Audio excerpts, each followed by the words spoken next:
오늘 읽은 말씀 중심에서 하나님께서 확인하고 싶어하는 것이라는 제목으로 이 말씀 참고하면서 증거하겠습니다.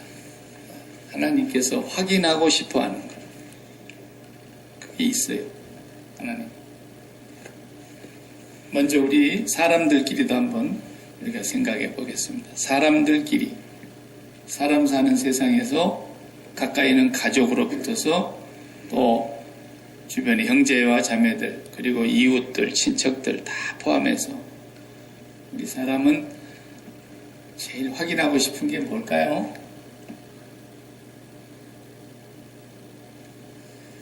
돈이 얼마나 많은가? 뭘 우리가 사람들끼리 살면서 내 입장을 한번 생각해 봐요. 내가 뭘 확인하고 싶은가? 관계 속에서.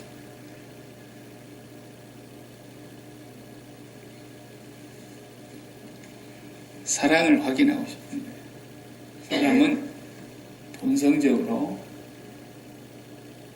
두 사람이 관계를 맺으면 사랑을 확인하고 싶어하는 마음이 있는 거예요. 그래서 어린 애기 때는 태어나면 이제 이게 부모를 알아보면서부터 이 사람이 맨날 나한테 뭘 주는 것 같은데 옷도 입혀주고 기저귀도 갈아주고 막 얼굴도 비비고 뽀뽀해주고 이렇게 앞에서 깔깔깔하고 막 이렇게 하는데 누군지도 모르고 얘가 방긋방긋 웃잖아요.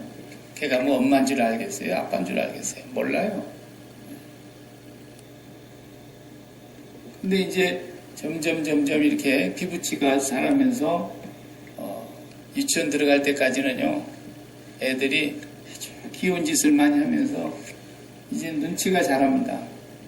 엄마 아빠가 또 할아버지 할머니가 있는 분들은 할아버지 할머니가 나를 사랑한다라는 걸 느끼는 거예요. 그걸 애들이 자라면서 많이 느끼는 거예요. 어떤 애들은 와가지고 우리도 애들 키워보니까 그러더라고요. 조금 무심한 것 같으면은 애들이 얼굴을 와가지고 막 앞에다가 계속 들이매면서 쳐다보는 거예요. 뭐라는 얘기예요? 뭐라는 얘기예요? 지한테 관심을 쏟아달라는 거예요. 나 여기 있다라는 거예요. 그럼 막 아이고 이렇게 이쁜 내 아들, 내 딸 그러면서 그러면 애들이 기분 좋아갖고 또 가서 놉니다. 좀 이따 또 와서 한번 쳐다봐요. 뭔가 확인하고 싶은 거예요. 지들도. 아이고 하나님께 감사해라. 세상에 이렇게 예쁜 아들, 딸을 주시다니. 그러면은 애들이 기분이 좋아갖고 마음이 안정이 되는 거예요. 반대로 저희가 귀찮다, 조용히 하네. 막 그리고 애들을 막 우격다짐을 해봐요. 애들이 불안하게 자랍니다. 그러다가 이제 학교 가면 학교 선생님이 알아주기를 바라잖아요. 우리 어렸을 적에 누구는 선생님이 알아준대 막 그러면서 얼마나 그 선생님 알아주는 것 때문에 선생님이 누구만 특별히 심부름 시켜. 선생님이 알아준다는 거예요. 담임 선생님이 알아줘도 막 좋아하고요. 저는 6년 동안 담임 선생님이 심부름만 했어요. 아이고 우리 동네 아저씨가 우리 선생님이 돼가지고 일기야 일어나.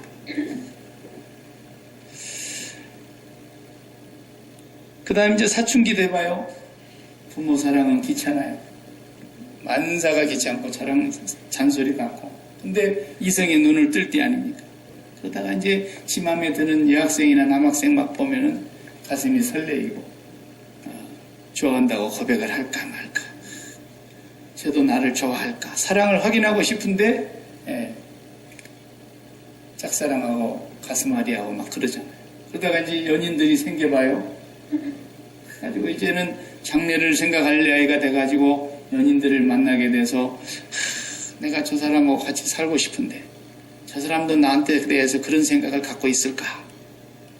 요게 둘이가 확인이 안 됐다가 확인이 되면 그 사랑이 확인되는 순간에 천하를 다 얻은 것 같죠, 이제.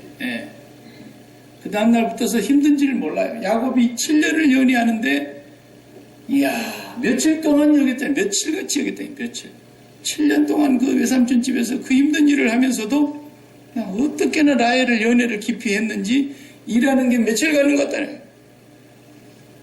군대 생활은 그렇게 안 갑니다. 세상에 왜 이렇게 시간이 안 가는 거야. 근데 연애하면 그렇게 간다. 사랑이 확인되는 것이 그것이 그렇게 중요한 거예요. 똑같은 삶을 살아도 직장 생활, 힘든 생활이 있어도요. 어제 저녁에까지 또 만나갖고 사랑을 확인한 사람은 다음날 또 나가서 일하는데 힘을 얻는 거예요. 나를 사랑하는 사람이 있다라는 거예요. 근데 그것이 젊은 사람들만 그렇습니까? 아닙니다. 나이 들어도 마찬가지입니다. 죽는 날까지 사람은 그 사랑을 확인하면서 사는 거예요. 최고의 확인은 뭐겠어요? 최고의 사랑의 확인은 사람이 사랑해주는 것도 귀하지만 내가 기도하고 있는데 하나님께서 진짜 내 마음에 든다. 하나님이 나를 인정해 주시는 것 같으면 얼마나 큰 기쁨이 오는지 몰라요. 하나님이 나를 만나주신 그날 생각나시죠?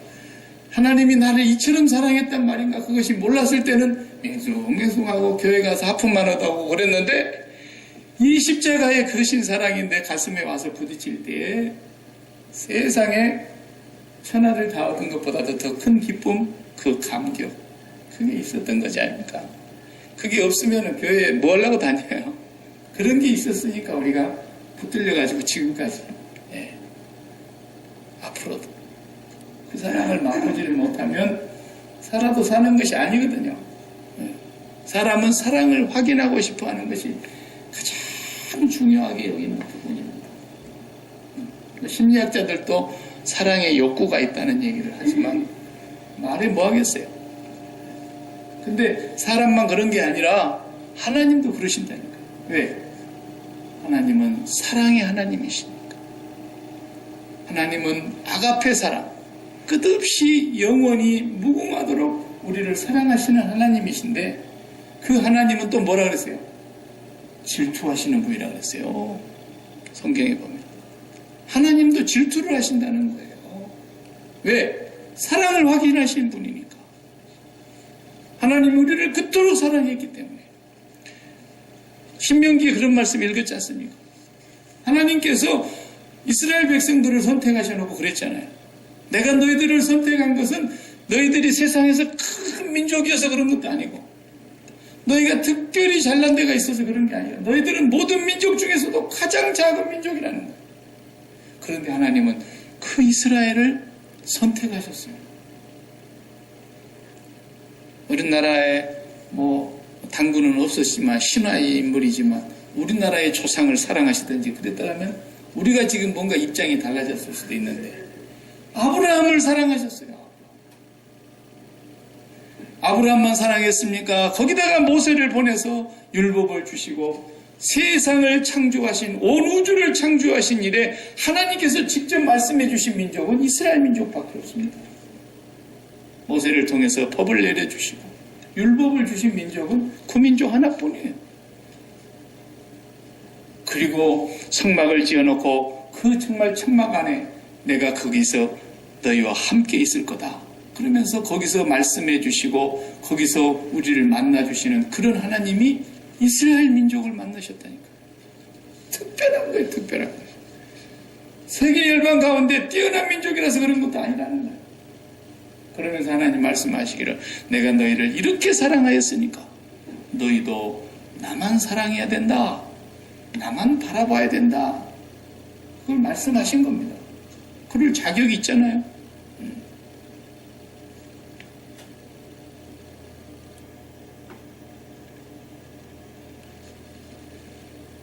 우리는 어떻습니까? 우리는 그 말씀을 우리에게로 가져와서 해석해보면 우리는 그러면 이제 예수님 이후에 살아가는 우리는 십자가 사건 이후에 살아가는 우리는 우리가 특별히 하나님 앞에서 앞으로 좀 싹수가 있을 것 같아서 싹이 날 것 같아서 싹이 좋을 것 같아서 우리한테서 무슨 특별한 더 나은 가능성이 있을 것 같아서 우리를 하나님이 그리스도 안에서 택해 주셨겠습니까?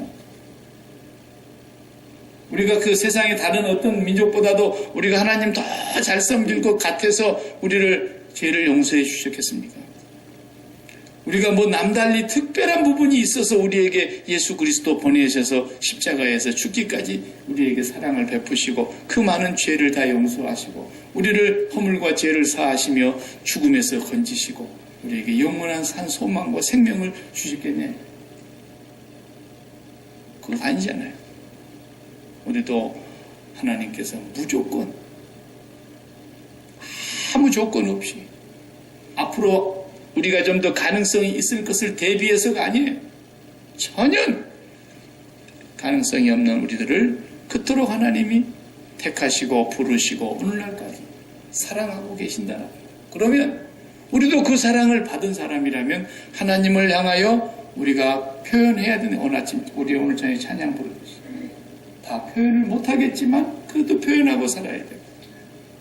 말로 다 할 수 없고 글로 다 표현할 수 없지만 그래도 우리가 서툴러도 하나님을 사랑한다는 뭔가 마음의 표현과 우리의 삶의 표현이 있어야 된다는 거예요.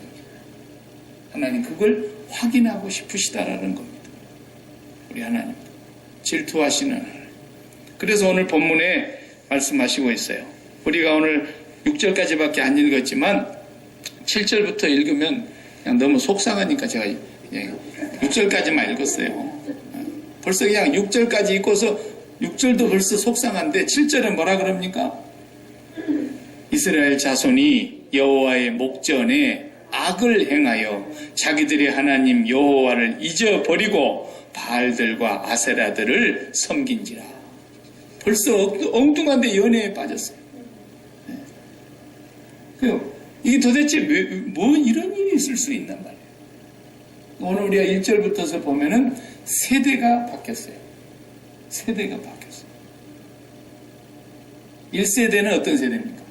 바로 왕 밑에 있다가 홍해바다를 건너서 출애굽한 세대입니다. 그 1세대들은 광야에서 여호수아와 갈렙을 빼고 다 죽었어요. 20세 이상으로 싸움에 나갈 만한 남자들은 다 죽었어요. 그리고 2세대는 출애굽 2세대는 어떤 세대입니까? 요단강을 건너서 가나안 땅을 정복한 여호수아와 함께한 세대입니다. 2세대. 그런데 그 2세대가 다 죽었어요. 전부 세상을 떠났어요.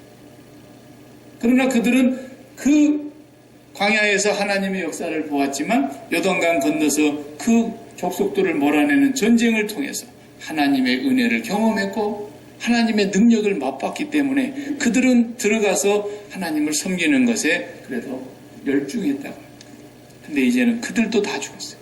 세대가 또 한 세대가 바뀌어서 3세대, 4세대까지 왔어요. 그러고 보니까 오늘 3장 1절에 그렇게 표현하잖아요. 여호와께서 가나안의 모든 전쟁을 알지 못한 그랬어요. 우리 한국식으로 말하자면 3일 일제의 그런 억압에 있었을 때도 경험을 못 해보고 6.25 사변 전쟁도 경험을 못 해보고 그리고 다른 세대가 지금 살아가고 있다고 한다면 지금 우리 한국은 고국에는 어때요? 두 세대가 같이 살잖아요. 전쟁을 경험한 세대와 심지어는 그 일본의 위안부로 끌려간 사람들, 강제징용으로 잡혀간 사람들, 그 일본군에게 끌려가서 얼마나 정말 모진 삶을 살던 그 사람들도 살아있고 많지는 않지만 전쟁을 경험한 세대들이 다 살아있고 그런데 동시에 전쟁 이후에 60년대부터서 지금까지 태어난 다음 세대들이 살아가고 있는 그러니까 지금 얼마나 대한민국 거국이 혼란스럽습니까? 한 집안에서도 아버지와 아들이 이념이 달라요. 전쟁을 경험한 할아버지 세대는 그냥 요즘 좌빨이라 그러잖아요. 좌빨. 문재인 정부를 보고. 문재인 정부는 좌빨이라는 거예요. 좌파이고 빨갱이하고 비슷하다라는 거예요. 예. 전쟁을 경험한 세대들은 대부분 다 그렇게 얘기하고 그 사람들은 또 극우잖아요. 극우. 그래가지고 그냥 싸우는 거예요. 한 집안 안에서도 싸우고 지역끼리 싸우고 계층별로 싸우고 전부가 이념의 전쟁을 또 하는 거예요. 금년에 발표나기를 국방부에서 백서를 썼는데 주적이 바뀌었잖아요. 이제 옛날에 그래도 이 앞에 정부까지는 어쨌든 대한민국의 주적은 북한 공산주의 집단이라고 이렇게 얘기했잖아요. 근데 이제 그걸 이번에 국방부 백서에서 싹 다 치웠어요. 우리의 주적은 북한이 아니고 우리의 주적은 대한민국의 안정을 해방하고 대한민국의 발전을 해방하고 대한민국의 자유민주주의와 인명과 재산을 해롭게 하는 모든 세력을 주적이라 한다. 이렇게 해놨단 말이죠. 그러니까 공산주의가 이제 적이 아니에요. 거기는 그 중에 하나라고도 할 수 있지만 딱 공산주의라고 명시한 말을 싹 다 지워버렸어요. 그러니까 또 이제 난리가 났어요. 황아무개 씨가 이제 뭐 하려고 또 나왔는가 모르겠는데 나와가지고 우리의 주적은 확실히 북한 공산당입니다. 이렇게 얘기했단 말이에요. 또 북한에서는 또 얼마나 그 말 듣고 기분 나쁘겠어요. 지금 핵무기를 없애자 평화의 무드로 가는데 저기 고춧가루를 뿌리는 저런 게 나와가지고 대통령 하고 싶다 그러니 또 막 북한에서 욕을 해야 될 거 아니겠습니까? 성경시대도 그랬어요. 성경시대. 출애굽시대 그리고 요단강을 건너서 가나안에서 정착했던 그 세대까지는 그래도 우리의 적이 누구인가를 분명히 알았던 거예요. 우리가 하나님이 뿌리를 뽑아야 된다. 완전히 뽑아야 된다. 민들레도 뒤에 뿌리 안 뽑으면 말짱 헌일이지 않습니까? 완전히 뿌리를 뽑아야 된다고 하는 것을 하나님께서 말씀하셨다. 그러니까 하나님을 사랑하기 때문에 하나님을 가까이 하기 때문에 하나님을 경외하기 때문에 그걸 순종했는데 다음 세대가 오니까 뭐 아무것도 아니에요. 오늘 지금 그 얘기예요. 2절을 다시 봐요. 이스라엘 자손의 세대 중에 아직 전쟁을 알지 못하는 자들에게 3세대, 4세대를 두고 하는 말이에요. 에? 그들에게 뭘 가르치려고? 가르쳐 알게 하사 남겨두신 이방 민족은 하나님이 이제 그들이 안 쫓아내니까 더 이상 하나님도 안 쫓아내셨어요. 그들이 하나님을 사랑하여 뿌리를 뽑으려고 마음먹고 믿음으로 갔더라면 숫자에 상관없이 그들이 뭐 철기 문명을 가졌든 하다못해 지금같이 총을 가졌든 그러나 활로 갖고도 해볼 수 있었을 텐데 그들이 끝까지 쫓아내질 않으니까 하나님께서도 놔뒀다. 그 다음에 어떻게 했어요? 뭘 알게 하사? 3절에 블레셋 5 군주들이 그대로 살아있고 가나안의 족속, 시돈 족속, 바알, 헤르몬산에서부터 하마디고까지 레바논 산에 거주하는 히 족속이라. 4절 다 같이 남겨두신 이방 민족들로 이스라엘을 시험하사 여호와께서 모세를 통하여 그들의 조상들에게 이르신 명령들을 순종하는지 알고자 하셨더라. 그랬어요. 그러니까 결국은 그거예요. 이제 얘들이 진짜 나를 사랑하는지 사랑하지 않는지. 사랑하면 순종하게 돼 있잖아요. 그걸 하나님이 보시려고 그대로 놔둬봤다는 거예요. 이게 굉장히 중요한 얘기입니다. 우리 시대로 이 말을 해석해서 가져오면 오늘 우리가 살아가는 삶 속에 문제가 있다라는 거예요. 어떤 문제가 발생하면 우리는 문제를 다짜고짜 무조건 해결하려고 붙어서 달려드는데 그것은 신앙인으로서 가져야 될 센스가 아니라는 거예요. 신앙인은 어떤 문제가 딱 생기면 그 문제와 하나님과의 관계에서 내가 뭐가 더 우선하는 것인가를 분별해내야 된다는 거예요. 정말 하나님을 순종하고 하나님을 사랑하는가를 하나님이 보시려고 문제를 그대로 놔두시고 문제가 일어나도록 하나님께서 놔두실 수 있다 이거예요. 그 말은 무슨 말이냐? 병이 생겼다. 멀쩡하던 몸에 병이 생겨가지고 그냥 병이 막 너무너무 힘들게 한다. 그러면은 그 병이 어디서 왔겠어요? 어떤 사람은 마귀가 사탄이 갖다주는 병도 있습니다. 성경에. 그러나 마귀가 갖다준 병이라 할지라도 마귀가 하나님은 아니잖아요. 마귀가 가져다준 병이라 할지라도 하나님이 허락하셨다는 거예요. 그걸 아셔야 돼요. 하나님께서 욥에게 마귀가 와서 한번 시험해 보겠습니다. 허락해 주시기 바랍니다. 그래, 허락해. 몸에 한번 해봐. 자식한테도 해보고 재산한테도 해보고 그러나 생명은 손대지 마라 그랬단 말이에요. 하나님 허락하에 한 거예요. 마귀가 주는 병도 있고 또 우리가 무지하고 밀어내서 우리의 몸을 너무 잘 관리하지 못한 데서 오는 것도 있어요. 그냥 잘만 관리하면 되는 것도 있고 또 이제 육신은 엔트로피 법칙에 의해서 점점 새하얘지는 거니까 점점 낡아지는 것이 그 법칙 아닙니까? 법칙. 연력학체 2법칙, 엔트로피 법칙. 모든 것은 가면 갈수록 예뻐지던가요? 가면 갈수록 피부가 팽팽해지던가요? 그 법칙이야, 법칙. 계속 낮아지고 새하얘지고 낡아지고 마침내 없어지는 거라는 거예요. 그러니까 결국은 우리 몸이 안 아프려고 해도 아픈 거예요. 마귀가 주는 게 아니라 이게 다양한 이유가 있어요. 수많은 이유가 있어요. 병이 온 것은. 그럴 때도 그 문제가 하나님께서 먼저 계셨지 병이 먼저 있는 건 아니다 그 말이에요. 하나님이 먼저 존재하신다는 걸 잊지 말라는 거예요. 그래서 하나님이 먼저다. 이 마음의 자세를 가지고 하나님 앞에서 하나님을 먼저 만나서 하나님 앞에서 기도하고 하나님의 뜻을 먼저 구하고 하나님과 교통하는 가운데서 내 마음이 하나님으로 연합이 되면 내 앞에 있는 문제들은 훨씬 더 그걸 넘어서기가 쉬워요. 그러니까 첫 번째 문제가 내 마음에 어떤 것이냐가 제일 중요합니다. 예수 믿는 사람. 예수 믿는 사람뿐이겠습니까? 첫 번째 현실, 제1의 현실. 사실 많은 사실 가운데 제1의 현실이 내 마음에 차지하게 되면 그것이 어떤 현실이냐에 따라서 두 번째 문제, 세 번째 문제가 안 풀리느냐 풀리느냐가 되는 거예요. 이번 구정에도 우리 고국은 참 구정 없애버렸으면 좋겠어요. 왜 그렇게 많이 죽고 그러는지 몰라요. 구정 없으면 안 죽었을 텐데 부모님 만나러 갔다가 죽고 오다가 죽고 많이도 죽었고 그러면 전화가 왔어요. 잘 도착했다고 전화가 와야 되는데 전화가 안 오고 중간에 병원에서 전화가 와요. 이게 웬일이더냐? 차는 어떻게 됐냐?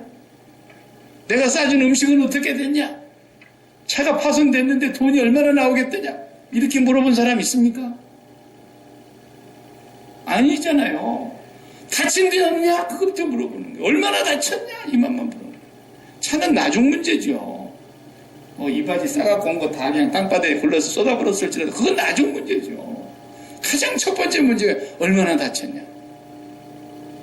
아무도 안 다치고 차만 파손됐습니다. 괜찮다 그래. 이래 되는 거예요. 왜? 제1의 현실이 자식이니까 손자 손녀니까. 그래서 사고가 비록 나서 돈은 좀 들게 생겼지만 아무도 안 다쳤습니다. 그러면 그 첫 번째 현실이 내 마음에 딱 들어오는 순간에 차 고장난 거 그건 넘어가는 거예요. 넘어설 수 있어요. 근데 차는 별로 다친 데가 없는데 그냥 아가 지금 깨어나지를 못하고 있습니다. 이래봐요. 그러면 제1의 현실이 자식인데 자식이 못 깨어나고 있다 그러는데 차가 하나도 안 다쳤다 그것이 문제겠습니까? 사람은 그런 거라니까요. 제1번의 현실이 뭐냐는 언제나 제1번의 현실이 두 번째, 세 번째를 넘어가게 하는 것이기 때문에. 그래서 우리에게 모든 문제가 생기면 그 문제를 해결함에 있어서 먼저 하나님이 먼저 존재하신다. 나는 스스로 있는 분이다. 그랬잖아요. 언제나 하나님이 먼저 계셨습니다. 어떤 사건보다 하나님이 먼저 계셨습니다. 그 하나님을 제1의 현실로 삼고 하나님을 붙잡고 기도하고 하나님을 만나서 하나님과 뭔가 문제를 해결하려고 할 때에 하나님으로 말미암아 어떻게 되는 거예요? 기쁨이 있어요. 세상이 주지 못하는 기쁨이 하나님께는 있어요. 세상에서 경험할 수 없는 평강이 하나님께는 있어요. 세상에서 어느 누구도 해결할 수 없는 하나님만이 가지고 계시는 그것은 그분에게 있어요. 그러니까 그분을 먼저 만나고 그분을 제1의 현실로 마음에 모시면 두 번째, 세 번째 문제가 풀려나간다는 거예요. 그러나 내가 닥친 문제가 마음을 사로잡아 버리면 해결할 길이 없습니다. 왜? 그것이 내 마음속에 근심을 완전히 장악하고 완전히 내 마음속이 근심에 빠지고 염려에 빠지고 불평에 빠지고 원망에 빠지고 분노에 빠지고 미움에 빠져버리면 두 번째, 세 번째는 넘어가지를 못해요. 반드시. 그래서 하나님께서 물으시는 것은 그거예요. 너희들이 정말 나를 사랑하는지 안 사랑하는지를 이제 테스트를 해보려고 안 쫓아내는 걔네들을 그대로 내버려뒀다는 거예요. 하나님이 쫓아내 주시지 않고. 그래서 그 남겨두신 열국, 그 남겨두신 그 족속, 그것을 통해서 얘네들이 진짜 내 말을 순종하는가 안 순종하는가를 시험하려 하사. 하나님은 저와 여러분이 반드시 하나님을 사랑하는 것을 하나님은 확인하고 싶으신 분이세요. 하나님 분명히 우리를 사랑하신 건 변함이 없죠. 우리가 날마다 정말 무지랭이 같아서 그렇게 마음에 하나님만 담고 살아야 된다 그래도 하나님보다도 또 세상을 담고 살아가는 그런 무지랭이 같은 인간이지만 하나님은 우리를 끝까지 사랑하시기로 작정하셨기 때문에 독생자 예수 그리스도를 우리를 위해서 주신 것입니다. 그렇게 크신 사랑으로 우리를 사랑하시는데 우리가 하나님을 사랑하느냐는 우리가 어떤 모양으로 표현을 해야 되는데 그것이 바로 내 마음의 제1번의 현실이 누구냐를 우리가 날마다 고백해야 된다. 하나님도 그거 아니면 뭐 우리에게 별로 바라실 게 없어요. 하나님 뭘 바라시겠어요 우리한테? 돈을 바라시겠어요? 그분이 돈을 만드신 분인데 그분이 세상의 주인이신데 우리한테 뭘 바라시겠냐고요. 하나님은 꼭 그 한 가지만 바라십니다. 우리가 그분을 믿는 그 사랑, 우리가 그분을 진짜 산 소망으로 붙들고 있는 그 사랑, 그것만 믿는 거예요. 하나님은 그것만 보시고 싶은 거예요. 그래서 그걸 예수님이 오셔서 직접 질문을 하시는 것으로 보여주시잖아요. 예수님이 하시는 건 다 뭐라 그러세요? 내 스스로 하는 것이 아니라 아버지께서 내 안에 계셔서 아버지께서 하시는 것이다. 아버지가 하시는 것을 내가 보지 않고는 아들 스스로 하는 일도 없고 내 말은 내 말이 아니라 아버지께서 내 안에 계셔서 너희에게 이르는 말이다. 항상 그러셨어요. 왜? 예수님과 하나님은 항상 일치되시고 연합되신 분이니까. 그 예수님이 오셔서 하나님의 마음을 그대로 표현을 하신 거예요. 우리에게. 그래서 제자들이 다 배반하고 가룟 유다는 자살해버렸고 그래서 제자들이 11명이 다 도망갔다가 다 숨었다가 난리를 치다가 부활하신 주님을 봐기는 봤는데 아니 무슨 염치로 어떻게 나설 수가 없는 거예요. 제일 앞장섰던 베드로가 나는 고기나 빌어먹고 살아야 되겠다. 고기 잡으러 간다 이거야. 고기 잡으러. 그래가지고 녹슨 낚시 도구들 그물들 다 수리해가지고 갈릴리 바닷가에 갈까 나도 가겠다. 그리고 7명이 같이 갔어요. 밤새도록 전도했는데 못 잡았다 그랬잖아요. 요한복음 21장 보면 새벽녘에 주님이 오셔가지고 배 오른편에 그물을 내리라 뭐 이런 말씀하시고 그래갖고 끌어올렸더니 뭐 153마리가 잡혔는데 그물이 찢어지지는 않았다 그랬고 그 중에 누군가가 주님이시다 라고 그러니까 그냥 그 말 듣자마자 그 요한이 제일 먼저 알아채린 거예요. 그러니까 베드로가 배에서 그냥 뛰어내려서 뛰쳐나가니까 다 육지로 나갔더니 벌써 주님은 고기를 다 구워놓으셨다 그랬어요. 떡도 구워놓으셨더라고요. 밤새도록 일하느라고 얼마나 배가 고팠을까 생각하는 주님이 벌써 식사를 다 준비해놓고 다 배불리 먹인 다음에 뭐라 그래요? 3가지를 딱 묻혀요. 3가지지 아니죠. 3번 묻혀요. 똑같은 질문을 3번 하신 거예요. 단어만 한 번 달리 쓰셨지. 네가 진짜 나를 사랑하느냐? 첫 번째 이것들보다 네가 나를 더 사랑하느냐? 두 번째도 또 네가 나를 사랑하느냐? 그래서 아가페로 물어봤어요. 그리고 세 번째는 필리오 사랑으로 물어봤다 그러죠. 네가 나를 사랑하느냐? 베드로에게 요한의 아들 시몬아 부르면서 3번 물었어요. 보세요. 하나님은 구약의 하나님이나 신약의 하나님이나 예수 그리스도의 아버지 하나님은 영원히 동일하신 분이세요. 지금도 우리에게 물으시는 거예요. 네 나 사랑하냐? 첫 번째 이것들보다 나를 더 사랑하냐? 그 말은 그 이것들이라는 건 뭐겠어요? 베드로가 평생토록 고기 잡은 곳에서 나와서 고기 잡는 거 배우고 고기 잡다가 예수님 따라 나셨는데 실패하고서는 다시 고기 잡으러 나갔어요. 그러니까 지금까지 살아온 네 처음 태어나서 네가 살면서 살아왔던 이 모든 것이 내 인생의 첫 번째냐 아니면 내가 첫 번째냐 그걸 묻는 거예요. 제1의 현실이 나냐 아니면 네가 살아온 삶이냐라는 거죠. 그러시죠. 두 번째 또 네가 나 사랑하냐 그랬어요. 그건 뭐예요? 네가 나를 정말 사랑한다면 내 가는 길 가겠냐 그 말이거든요. 내가 이제 가려고 하는데 내가 아버지에게로 갈 때가 됐고 이 양떼들을 내가 맡기고 가야 되겠는데 네가 나를 정말 사랑하느냐 물으시고 사랑한다. 그러니까 그러면 내 가는 길을 따라서 이 양떼를 돌봐라. 그런 거죠. 또 묻는 거예요. 네가 나 사랑하냐? 또 세 번 묻는 거예요. 그건 뭘 말하는 겁니까? 네가 정말 양떼를 사랑하고 네가 정말로 내 가는 길을 따라간다면 목숨을 바쳐서 간다면 이제부터서 나와 함께 가겠느냐 그 말이에요. 나와 함께. 네가 나를 정말 사랑한다면 내가 너에게 이제 사명을 주겠는데 그 사명을 감당할 때에 네 마음대로 그것도 하면 안 돼. 네가 사랑한다고 사랑하는 게 아니야. 내가 사랑하는 방식으로 사랑하겠느냐 그 말이거든요. 박 목사에게 예를 든다면 이걸 나에게 목사로서 내가 이 말씀을 적용한다면 무슨 말이냐면 내가 이제 너에게 이 교회를 맡기겠다. 근데 네가 나를 정말 사랑하느냐? 그 말은 뭔 말이냐면 네가 이 교회보다도 나를 더 먼저 사랑하느냐라는 것이고 네가 이 교회를 목회할 때에 정말 내가 사랑하는 방식으로 사랑할 수 있느냐라는 거예요. 그걸 묻는 거예요.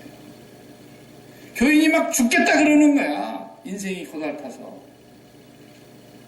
그런데 그 교인을 기뻐하는 마음으로 사랑하는 것이 아니라 그 교인이 기뻐하는 방식으로 사랑하는 게 아니라 내가 사랑하는 방식으로 사랑할 수 있느냐를 묻는 거예요.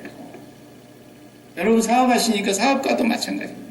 사업하는 사람 같으면은 오늘 하나님께서 나에게 그 사업장을 주시면서 뭘 물으시는 거냐면 네가 사업을 해서 많은 돈을 벌고 사업을 해서 많은 것을 남기는 것이 너의 목표가 아니라 너는 이 사업을 통해서 내가 가는 길을 끝까지 따라오겠느냐라는 걸 묻는 거예요.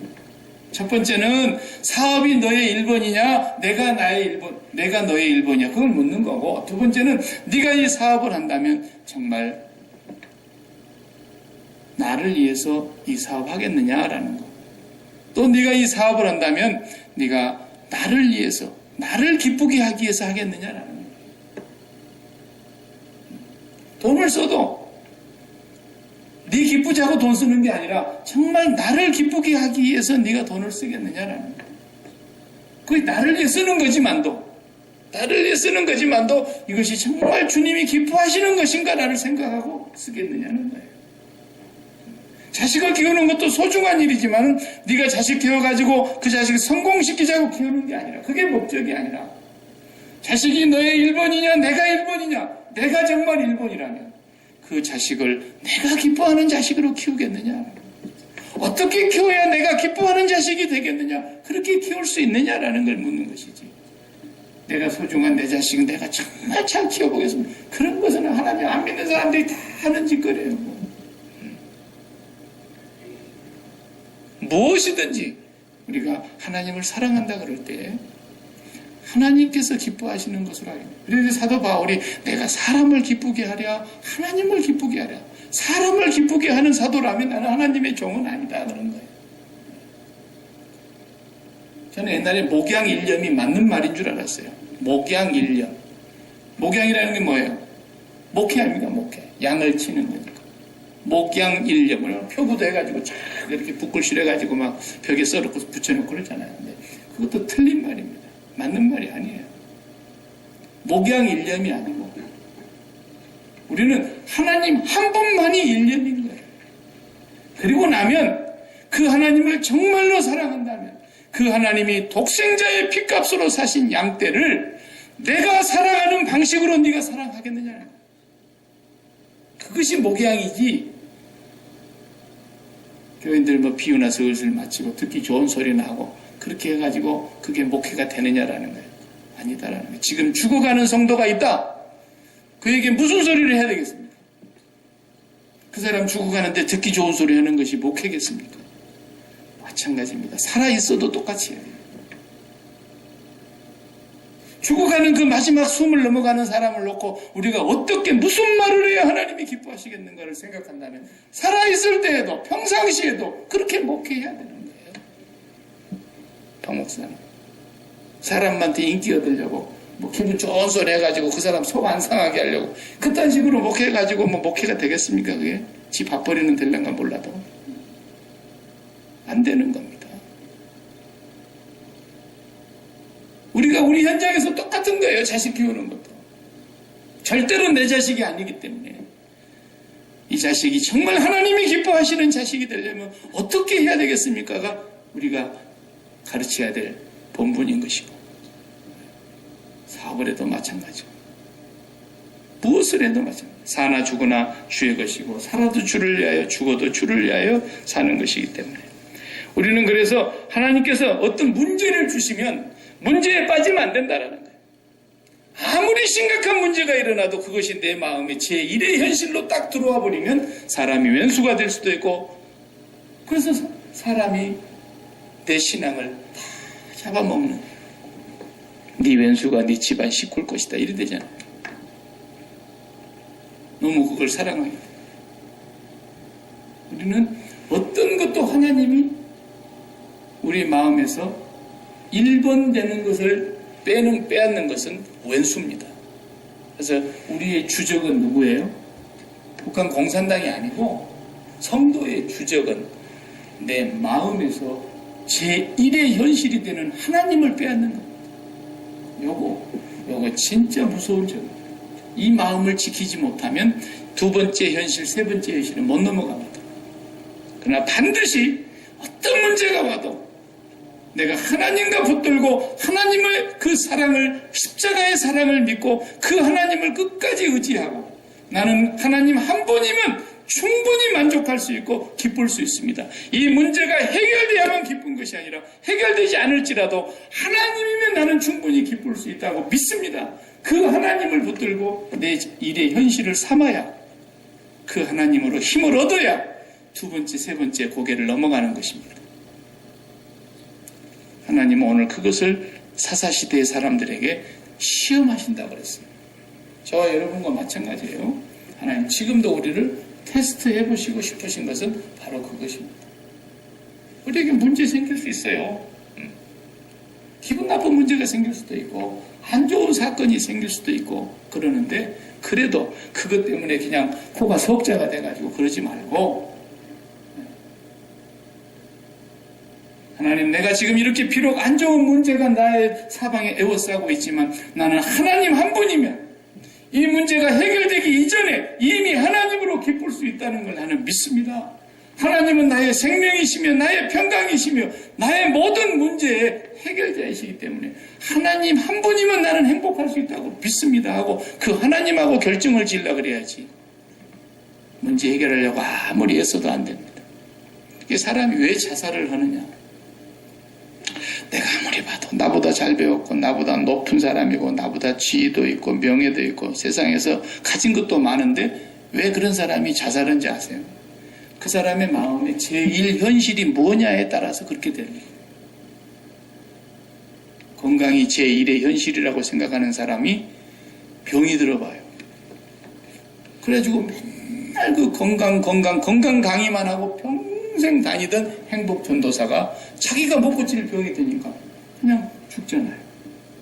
자기 혼자나 죽을 것이지 또 남편이 옆에서 당신 없는 세상 내가 어떻게 사냐고 같이 따라 죽었잖아요. 대한민국에서 1등 가는 강사였어요. 삼성, 현대 이런 데만 다니면서 행복 강의하던 사람이에요. 유명한 강사 한 번 강의하면 몇백만 원씩 받는 사람이에요. 강의 한 번 하고. 그런 사람이 건강이 딱 무너지니까 자살을 하잖아요. 요관을 얻어가지고 방에 들어가고 조용히 부부가 그냥 세상을 떠났단 말이에요.